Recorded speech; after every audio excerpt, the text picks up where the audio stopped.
Hello and welcome to another exciting episode of Whether or Not. Now, schools may be in session, but that doesn't mean that summer is quite over. The weather season is still pretty active, and we have plenty of stories to talk about today. Brad will join us with the feature story on some new equipment here in the Department of Meteorology, and then Christy will join me in the studio with your weekend forecast. So sit back, relax, and enjoy the show. Whether or Not starts right now.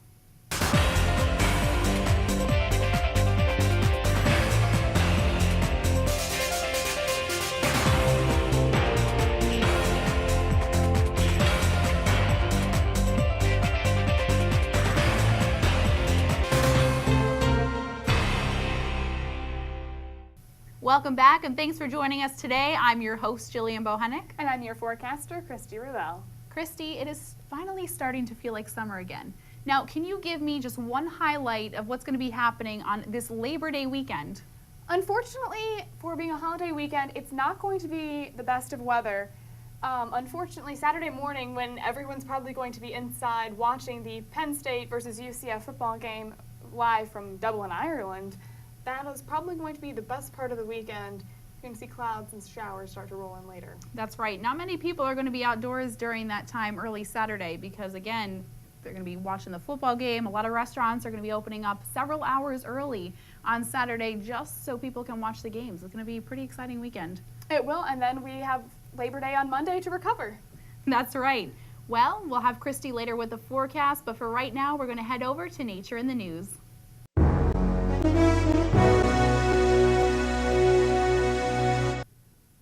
NASA's Solar Dynamics Observatory rated an M for magnificent. Solar activity was wild this past Sunday when a solar flare erupted from the sun. Because the flare was released from a sunspot on the eastern horizon of the sun, it was not aimed toward the Earth. One location did, however, witness an effect. The Polar Light Center in Lofton, Norway, experienced interference in lower frequency radio transmissions. The sunspot is expected to turn toward the Earth, which may increase geo-effective solar activity, causing occasionally bright auroras. The ongoing drought in the western United States continues to make headlines. Since the beginning of 2013, the region has lost 63 trillion gallons of groundwater. The United States Geological Survey and the Scripps Institution of Oceanography did the study after the surface of the Earth began to rise. Because of its weight, groundwater acts as a spring. Since so much of it was lost, the ground in the western U.S. rebounded an average of 0.15 inches. Now compare this to the mountains in California.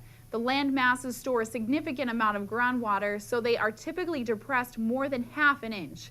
According to Scripps and the USGS, the amount of groundwater lost since the beginning of last year is enough to cover the U.S. west of the Rockies with 4 inches of water.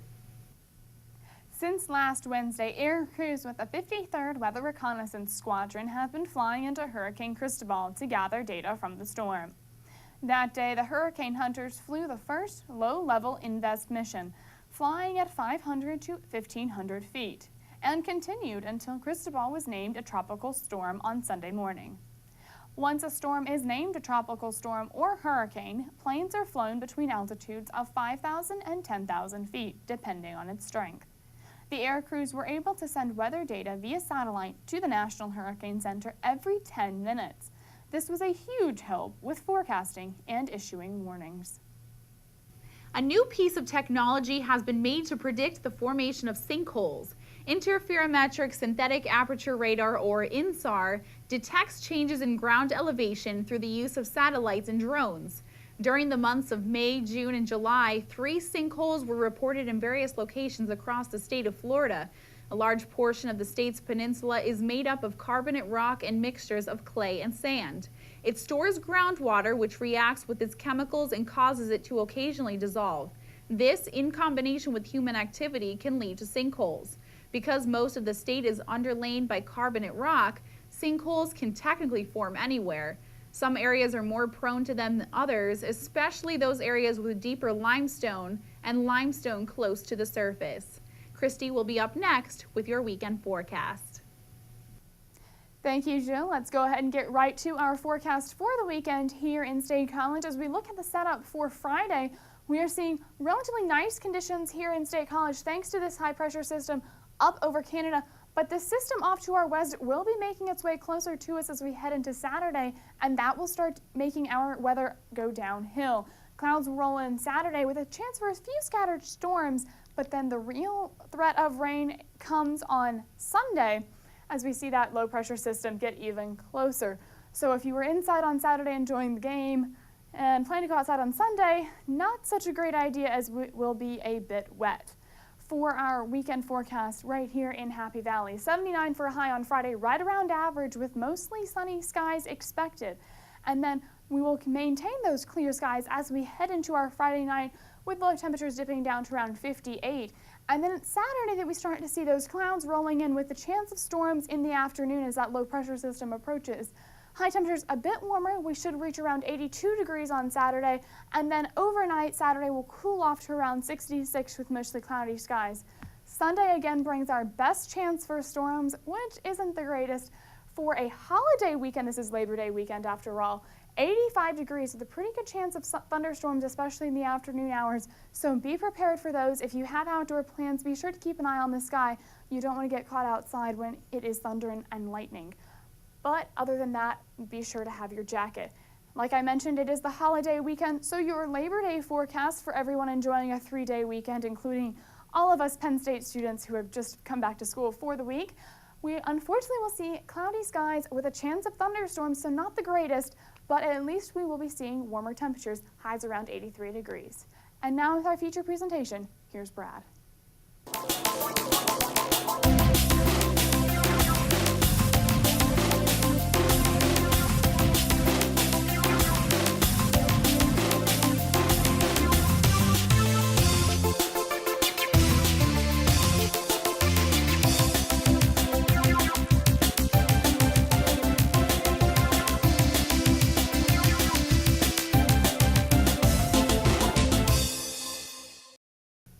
Well, if you're a regular viewer of our program here, you may have noticed that we've looked a little bit different recently, and well, you're right.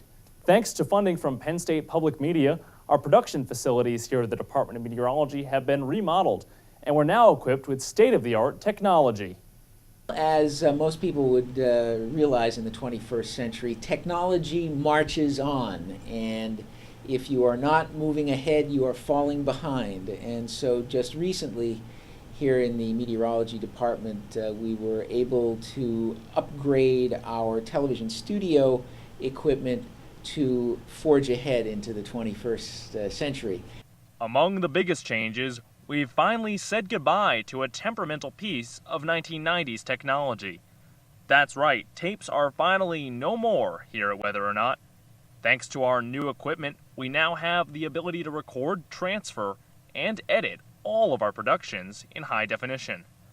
While we produce Whether or Not in high definition here at the Meteorology Department, it still airs in standard definition on CNET. However, if you're a loyal Weather World viewer, that program is now available in full HD on WPSU every weeknight. And what everyone will see is, at least initially, a better quality of image and clearer images so that you don't have to strain to see what you're looking at quite so much. As time goes on, better quality isn't the only thing you'll see differently, though.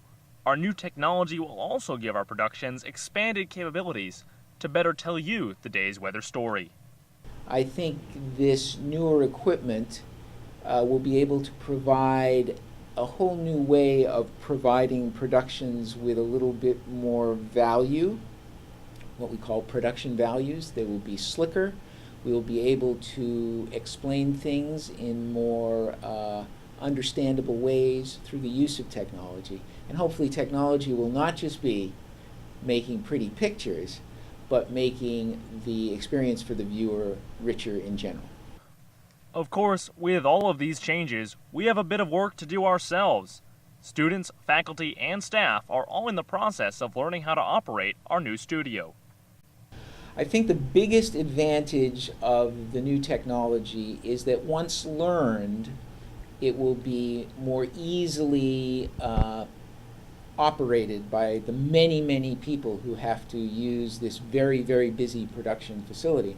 And as you know, in a collegiate environment, we're constantly getting new people. And to the extent that we have technology that is state-of-the-art and that we have technology that is relatively easily learned and operated, we think we can give the people who use this facility an experience that they can take with them. And that's what we also do in universities, is try to do that. So people will be leaving here having seen and been able to use in creative ways some of the same kind of equipment they will see when they get out into the real world. I'm sure any of my colleagues could tell you we're excited to learn how to bring you content in a brand new way. We certainly hope you like what you see. In University Park, I'm Brad Guay for Whether or Not.